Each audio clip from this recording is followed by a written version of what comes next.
think it's the first time I've been called an ICT guru, so I'm glad of that new title. Hi, everybody.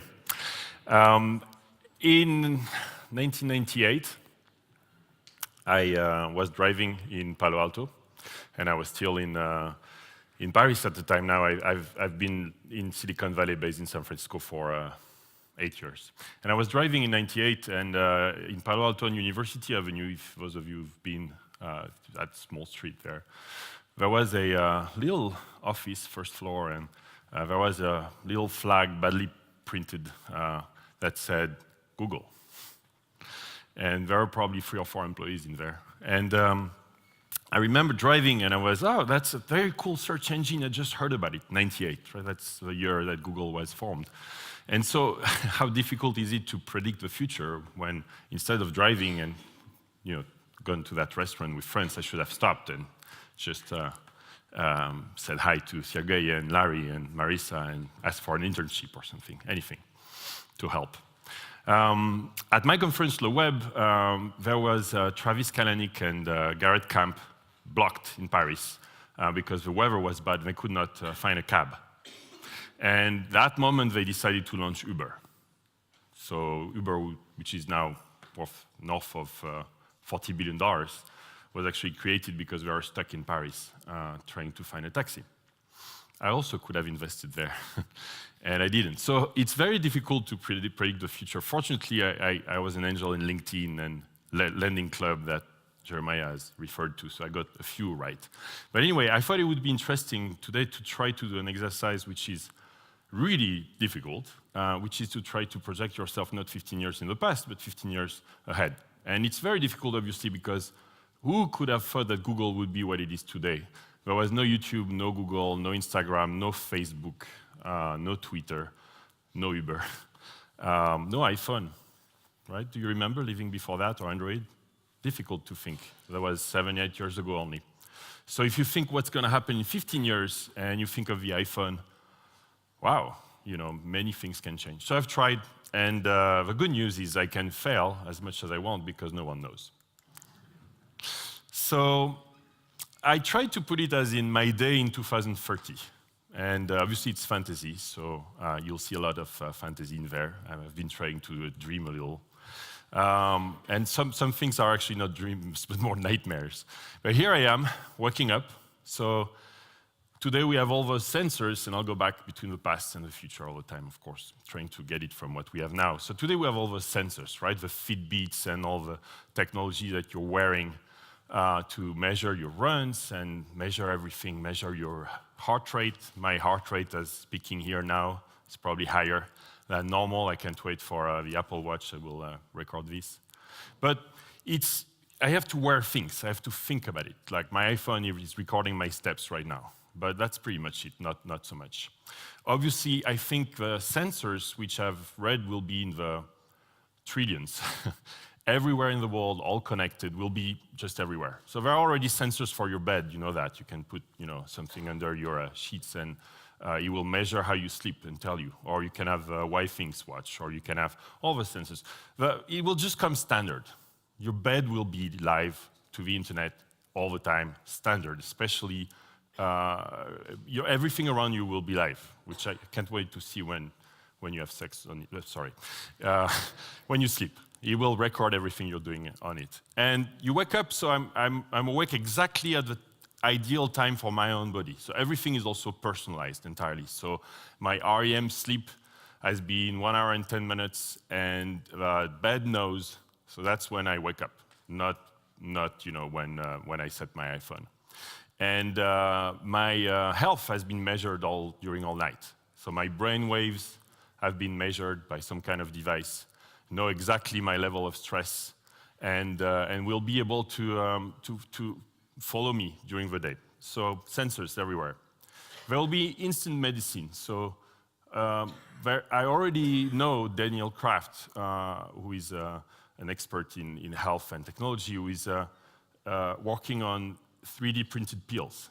So we will have 3D printed pills which are exactly made on demand just for what we need. So let's say I had 2 or 3 scotch yesterday, too many, which actually I had 2 yesterday. They were very good. That helps with jet lag a lot when you arrive from San Francisco. And it will print exactly what you need for your current health state. My doctor already got the analysis, of course. I'm not even awake. You know, it's like the jet engines in the big liners. They stream non-stop data to the ground. They don't know when co-pilots want to kill themselves, unfortunately, but they know what's happening in the engines, and they send this to the engine manufacturers live. So we'll have the same. My health will be just streamed live all the time to not one doctor, of course, but a team monitoring it, probably with some artificial intelligence capable of saying, hey, you know, there is something coming, you have a risk of cancer, you have a risk, you have too much glucose, you have whatever you have. It might be anything. It will be there already. You won't have to say, okay, let's go to the doctor. That's all gone. The doctor will send you, the pill will just come at you. So I think it will be much more about, like, we have the pieces together, they will just come at you instead of you looking for them. I meditate every day. I started doing anyone meditates here? 1, 2, 3, wow, not many. So let me explain you, because I think it's something you should try. So I went to a 10 days silent retreat, totally disconnected, no iPhone, no eye contact. You're not allowed to look at anyone in the eyes. Of course, you're totally in silence, no devices, everything is locked. And you cannot speak, you cannot read a book, and you cannot take notes. And you meditate 10 hours a day. And this is not some kind of cult. This is a pure meditation method called Vipassana. And it's amazing. I highly recommend it to you because from someone who posted, I think, 55,000 tweets, about 30 to 50 per day. That's my average, a little more today. It's pretty interesting that there is this beginning of a wave in Silicon Valley where most entrepreneurs, such as Evan Williams, co-founder of Twitter, or Jeff Weiner, the CEO of LinkedIn, and so many others, who just start to get into meditation and mindfulness. Because it's even more fun as they are the ones who invented the tools that get us crazy, right? the ones who invented Twitter that you're so addicted to, or other social networks, are the ones helping us to disconnect now. And it's very interesting to see. So I think this is just going to grow more. The more connected we are, the more we need to be disconnected. And now I can focus more. I won't give you a keynote on meditation. I would love to, though. But I highly, highly recommend it for focus, for being able to be calm and much more aware of what you're doing and why you're doing it or why you're not doing it. But anyway, so I have, thanks to my brainwaves, my personal objective is during my lifetime to reach 10,000 hours of meditation. I am at 300 right now, about 1 year, 1 hour a day. And I'll be at 5,000. So what's cool is my sensors can read what's happening in my mind. There's something that I've noticed when you meditate for an hour especially. You know, we call it the monkey brain. You have a lot of ideas coming at you. And we all have that. Even if you're a Buddhist monk with 10,000 hours, you have ideas coming at you probably much slower. But those ideas, I would really love to see them. So when I stop meditating, I take a notepad with a pen, not an iPhone, and I try to write down what I remember from it. And here, I won't need to, because everything will, you have those technologies that start to project what you think now. I have seen one of those recently where they project your thoughts on a video, for real. It looks terrible, and you need a device the size of this room to make it happen, but it's happening, it's coming. So thanks to that, my ideas I thought about will be already there. Whatever computer is there will tell me, hey, you're thinking about those 5 things, you should really solve them. And to-dos are created from that. There is obviously augmented reality everywhere. So you've seen probably that video. If you haven't, it's just, super exposition of data on top of whatever you see. So I've been a fan of Google Glass when they launched it, of course. And I think not only Google Glass is not dead, it's not dead at all. I'm positive that that it's a great idea, but it will be as a contact lens, very close to our eyes, projecting on our retina. It will be something that is always with us, that we have to shut down. But it's getting so small. It's a pretty cool one, yeah. It's getting so small that so you want to cook something, it will tell you exactly the time you need to do it. Here as a video game, actually. It will tell you, anything around you, like you open your fridge, there is something missing, it will help you. And some commercials in your eyes too. Okay, food, breakfast. Here is some fantasy here. My food has been 3D printed. Why not? Why not? I already have crème fraîche, which is not coming from, there is no milk. There is milk without milk. There is like a lot of ingredients now start to be like this. And I know we want natural food, and I live on top of a Whole Foods. If you know what Whole Foods is, it's pretty expensive, high-end, like organic, everything organic. I really think that we'll get there. Why not? That we'll have food. So I already take about every other month. I take a blood sample. If you have heard about that those DNA tests you can take. This is the same, but with blood. And so they take this blood sample and analyze it more than any lab you could go to. They take a whole sample, and then they return a ton of information to you. So, for example, my glucose might be a little high, and my cholesterol is fine, even though I'm French, which is unbelievable. But I don't see why not. You have all that data collected that we talked about in the previous talk, and based on this data, not only your health is monitored live, but also your food is predetermined. Okay, if it's not 3D printed, it will be pre-selected for you. There will be, if you know of Instacart, you can choose the food you want, everything you like, and they just deliver at your door. You probably have the same in Europe. I speak like an American now, it's unbelievable. But in terms of brand names, at least, and not accent for sure. But why not have exactly the food you need adapted to what you need in your body? For example, that service tells me I should eat sardines. I don't like sardines much, but here is why, there are like whatever ingredients in it that I'm not eating and I'm lacking. So I think we'll get there somehow. 3D printing, I took my favorite passion here. It's called a hydrofoil. It's a board that flies over wire with those little wings that you might see on the bottom right.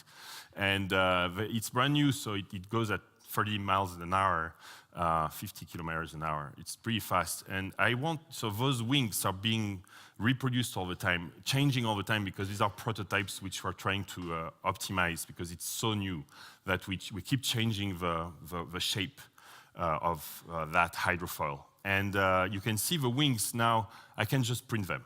I can, I need a new wing. I can get it printed right now. So I believe that so here's my guess. Maybe I should start doing that right now. We'll see if I'm right or wrong, but I called it Insta3D. I think there will be a 3D printing company as big as Starbucks, because the printer you have at home will be not enough, right? So there will be like a Starbucks of 3D printing, where you can go and have pretty much anything printed right now. So you don't have to wait for it to be produced in China, stocked somewhere, shipped somewhere in a warehouse, and delivered to you by Amazon. It's just going to be right there, right now. And it's going to be, so there is an interesting company called Makey Labs. That's just one example, that makes dolls. That's why you see a doll. That doll is 3D printed. When they sell a doll, there is no stock, no inventory, nothing. They just print it for you. And they are like very few employees, and everything is on demand. So the packaging is made because you made that order. Everything is created. It's basically as close as you can get to a one-person company. Probably not anymore, but I think we'll see thousands of those creating products from just making them on demand and from open source. Remember how things have become free, right? Remember how it was costly to take a picture and print it and go to a shop, get your photos, right? Now it's all free. We have Instagram and it's all digital. Making objects will be free, pretty much. All the design will be free, because most objects, except like art, which I'll talk about in a minute, will be open sourced. And there is already so a few knowledge-based data sites. This is Thingiverse. So Thingiverse is like it's like a Wikipedia of 3D printed objects. So let's say you want to buy a Mercedes. I'm sure in 15 years you'll be able to print a whole car. Why not? But at least very simpler objects for sure you will be able to get that, because any object that exists can be recreated in 3D. The plans can be open sourced and sent to a printer. I don't know if you follow the TED conference, but I was there last week, and there is this very cool. I'll go back here. You see the middle picture here with this sphere created. This is a new technology of 3D printing which works like the Terminator. You know, when you see the evil, forgot the name, help me, being created. It's liquid. It's all liquid coming up, and that's what they use here. And they reduce by up to 100 times the time to create an object in 3D, and it's really much better quality. So this is today. Sports. This is happening right now at the MIT Media Lab. Dave, please correct me, but these are, obviously they started doing it for people who lost a foot or half of a leg or something and impaired. But a block away from where I live, I visited a company, a startup making financed by the US government, actually making an Ironman suit. And I could not bring photos of that, unfortunately. But I stayed 2 hours, and I asked them if they would take angel funding, and they said yes. So I'm on the list of being an angel in the company making an Ironman suit. I'm sorry, not an Ironman suit. That's my jet lag. You get it. We'll come back to me. Yeah, Ironman. And so we'll have those. I'm pretty sure we'll have, they will help your strength if you need to carry something, and you don't have to, of course, you can be totally normal and healthy and just augment yourself. And I'm sure we'll augment ourselves for running. For example, my knees hurt a little, so I'm stopping running. Now I do biking and hydrophoning. But this will just be, why not print 3D knees, which are exactly to my needs. Everything will be like this. They are just now, earphones that are printed to your ear exactly. You send a picture of your ear, and they make it one that is exactly what you need. Self-driving cars, you heard about it all day long, but Elon Musk yesterday, or a week ago, said that the self-driving cars, I'll come back to that, will be, see here, in the future, human-driven cars may be illegal. And that's Elon Musk 3-4 days ago. I believe this. May be illegal. I believe this because the technology that I was very doubtful at the beginning when I saw this. But let me see if I can restart the video. But the here we go. The captors and the amount of data that those cars, these are the Google cars, are getting is an order of magnitude, thousands of times, if not tens of thousands of times more than what you get as a driver. So they're much better than you, and they predict in an amazing way what's happening. They see 360 degrees. You don't see 360 degrees around you. You don't see someone biking from far away. They see it. And imagine how much data they're collecting. So even though at the beginning I was skeptic myself, I now think that it's obvious that, first off, we are all texting when we're driving, because it's kind of boring, right? Unless you're driving a Porsche and you're having fun on the German highways, then it's less boring. But otherwise, you just want the car to drive itself. So this will obviously happen. That's a cool one as well. Another TED Talk from last week, David Eagleman's sensory vest. He made an amazing talk that you have to watch if you haven't, which is basically showing that your brain has interfaces, pretty much like your computer has a mouse and a keyboard and a screen, peripherals. So think of your body now as a central CPU, which is your brain. And then you have peripherals. So my eyes, the touch, all the senses are peripherals. My nose, everything coming into my brain are just peripherals. And of course, you all think about people who are blind, and you know how their brain change themselves and develop into getting more senses, especially from, from the sound, and they can size the space, the size. They can sense the space of a room and how many people are there without even seeing things that you and me don't see. And so he worked on this, and David Eagleman has demoed a vest, which is trying to build as a new peripheral for your brain. And it's just very simple. It's touch. So it touches you. It gives you vibrations, and you interface this with, say, the stock exchange. And the stocks come up and down, and they teach you to trade. Or you interface it with a language learning tool, and you learn Spanish as you're doing something else. Very, very impressive, and I think this is going to happen somehow as well, that we just have a new peripheral for incoming data to our brain. Because the brain doesn't, what he explained is that the brain doesn't really care. We're just circuits in there. So if you remove vision and you add something else, and it works like Braille again for the people who can see, you can replace it with something else, and that's what he's trying to do. Very impressive. That's a cool looking car. Who has driven a Tesla? Okay, quite a few people. I don't know about this one, but I have a Tesla, and I have to admit, when you go back to any other car, it's very difficult because you approach it, the door handles don't come out, and when you sit, you have actually to switch on an engine, and the car doesn't self-update itself. It's so frustrating. So we talk about Uber, 40 billion in valuation. Uber is, I heard yesterday, should be looking for 1 million drivers next year to hire. Here is another view, which is it will destroy all those jobs created because of self-driving.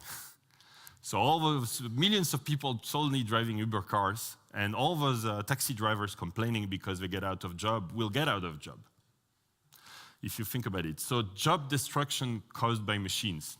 You already feel it when you go through a bridge, right? There used to be, I don't know in Switzerland, but there used to be someone taking your money.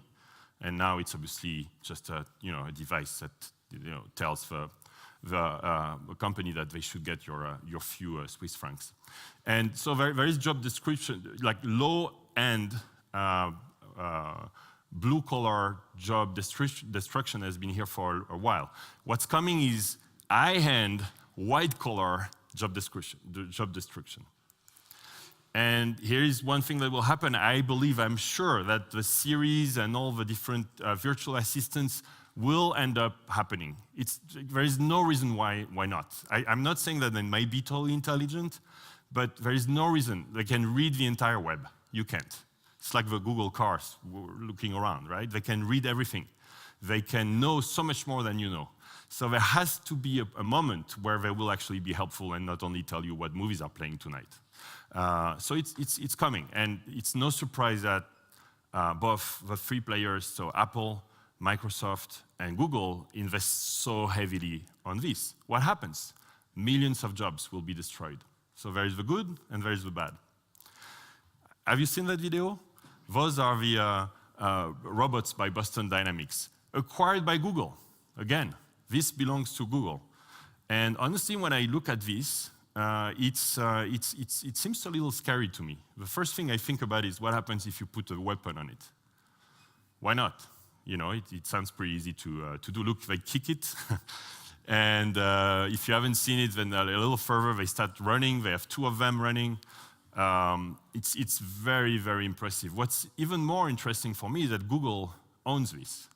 So where is that all going, right? And so I had a very interesting debate online with Mark Andreessen preparing this presentation. I was tweeting, I'm actually scared of this. And Mark said, no, it's the human programming this to be evil, not the machine deciding to take over. There is an ongoing conversation which is very interesting between Elon Musk, that has $10 million fund to invest and watch the artificial intelligence space, and Elon says he's concerned. There is Pierre Omidyar as well, who is concerned. So a lot of leaders are concerned by this. And what they're saying is that they're concerned not really by this form, but more by what you don't see, which is the funds being, so this is Mark Andreessen's tweet 2 days ago. As ever, the thing to worry about is murderous humans, not murderous AI, which I thought interesting. But that was today, or yesterday, the world's largest hedge fund is soon to be powered by artificial intelligence. They hired a whole team. So finance is already powered by this. So we're in Switzerland. Your fund managers will be replaced by machines. It's happening. This is Bloomberg, it's not me. So think about it in 15 years, right? And you know what? I actually believe that machines are so much better than humans at doing this. Obviously, they crunch so much more data. And so I think in terms of artificial intelligence, what will happen is not the Terminator. What will happen is more like very difficult to feel, like artificial decision making that happens without us. And that becomes scary, like a huge crash, for example, because everything has been programmed. And that is totally credible. And I think when we had the Ebola crisis, we said we were not ready. Bill Gates said, we're not ready, and he's working on it and investing a lot. The world wasn't ready for a virus outbreak such as Ebola, and it's still not ready. If it actually spread airborne, it would not be ready today. And I think this is the same. We're not ready. We're thinking of a invasion of machines or Martians, like in our subconscious science fiction mind. But what will happen is actually that we're actually creating something that will be more powerful than us, and we're not ready. So people like Elon Musk are working on it. So here's a vision of the future. Protest not against Uber stealing the jobs of taxi drivers, but against robots. Why not? White-collar jobs being replaced. Fortunately, here is the good news. We're in 2030. There are 7 billion people connected with mobile devices. Thanks to Mark Zuckerberg, I know you probably saw all the announcements, and Larry Page and Elon Musk and Branson, they're all working on some kind of connectivity worldwide. It should be cheap, super high bandwidth, and available to anyone for free. Amazing. Think about a world where 7 billion people are connected. How does this work? Well, all the objects are connected. I think there is a new freedom, which is this is from the movie Her, if you have seen it. New freedom, which is totally unprecedented. And one of the speakers that talked about this is hundreds of millions of freelancers. You don't need to be in a large company. We don't need to raise tens of millions of dollars to create a big startup anymore. You can start, even objects, you 3D print them. It's very, very cheap to start doing something. It's very cheap, and everybody is under reach. You can reach anyone, whatever country, and education is so available that there is not such a difference between the Western world and the developing world. So I took this picture myself, this photo in Gulu in Uganda. That's from a company called Samasource that provides work to workers which are in poverty level, and some of them they live in slums, and they work here for you, or for Google and Microsoft. And those people today, what they do is clerical job, data entry, image recognition, very low skilled job. I met them, and I met them, some of them in slums. It's unbelievable because they have the same amount of data as we do, or our kids do. And they are hungry. They want to eat the world. They know. They didn't know. Now they know. They see how we live. They see how everybody creates things. They want, some of them you can talk about startups with them, and they live in a slum. This is unbelievable. And when you meet those, I had a shock, honestly, because I met those kids who want to work, want to create, want to learn. They are on the web, and they live in a slum with a few dollars, per day. and you go back and you land in Paris and you get a strike because people protest about not being protected enough. You're like, wow. So I think in 15 years, Africa, I'm making a huge bet that Africa will actually be one of the fastest growing continents in the world, even faster than China, that will have just started to slow down as us. I'm very concerned about Europe, a little bit about the US as well, and I think it will come from there. 3D printed homes, this is already happening. If you Google for it, you'll see that I think will reduce a lot poverty by creating jobs, as Samasource is doing. I talked about it, but also will reduce poverty by giving them homes and being, of course, this is free basically. So then for fun, and I'm actually out of time, but I'll keep going a little bit.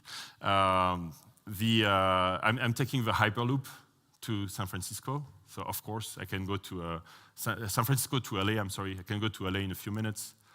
Okay, well, maybe half an hour. That's my lunch. Humans are not allowed to kill animals anymore. That's over. No more steak. The steak is 3D printed. We go to space for a few hours because it's fun. So instead of going to take a walk by the park, we go to space.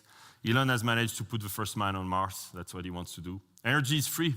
Power grids are everywhere. It's distributed. It's stored. We can store it today very well, but it will be solved. So it's entirely free. Advertising, I have no time for this, but basically there is no more generic advertising. It's all personalized based on you. So I touch this sensor on the door handle. It senses that my hand is a little humid.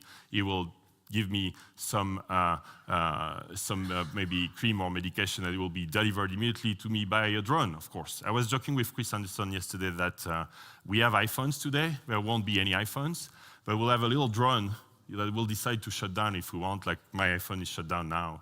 And it can, you know the dronies, right? We have selfies, we'll have dronies. So we'll have a drone recording. I'll pass this on this. The home has been covered anyway a lot. I don't think flying cars will happen. That's the joke from Peter Thiel. We got 140 characters in Twitter. Instead, education, as I said, will be huge, completely changed. Our life expectancy is going longer. So that's the end of we go at school when we're young. We just go at school all the time. And it's totally remote. It can be anywhere. Just one thing I want to point as a positive thought. This is a Swiss watch. I think actually the company is in Belgium, but it's made in Switzerland. I think the value of human work will increase in an incredible way. Art, anything made by humans, because we'll have so many AI and robots, will be extremely valuable. And we already see the Swiss watches go in price high up because it's human work, it's beautiful, it's quality. And we'll see, I think, the first artists will finally, not only the top ones, will be able to make a living much more, because if low-skilled jobs disappeared, some white-collar jobs disappear, people will value art and everything else. So it's actually good news. We'll be able to spend more time in things we love. Life expectancy gained 10 years, and I cannot finish this without talking about DNA. Of course, there is a company here that is called Cambrian Genomics in San Francisco that has taken the DNA of those lucioles, I don't know the term in English, the little glowing flies, and fireflies, thank you, and mixed it with a plant, and I've seen this at night, they glow. So this is very scary. This is very, very scary, and it's already happening. They're mixing DNAs right now. It's just software, right? And someone is working to clone a mammoth already. Anyway, eggs from humans as well. This will become standard. Your kids will have their eggs frozen so that women can work exactly the same as men. They don't have to, they don't have to worry about becoming too old. Not trying to be controversial here, but the eggs will be frozen, and men eggs as well. And I am out of time, but I like this one to finish. Most businesses that don't have a social or an environmental component will be out of business because no one will want to buy their products. And that's it. Thank you very much. If you want those slides, it's at twitter.com/Loic or Facebook/Loic. And thank you for your time.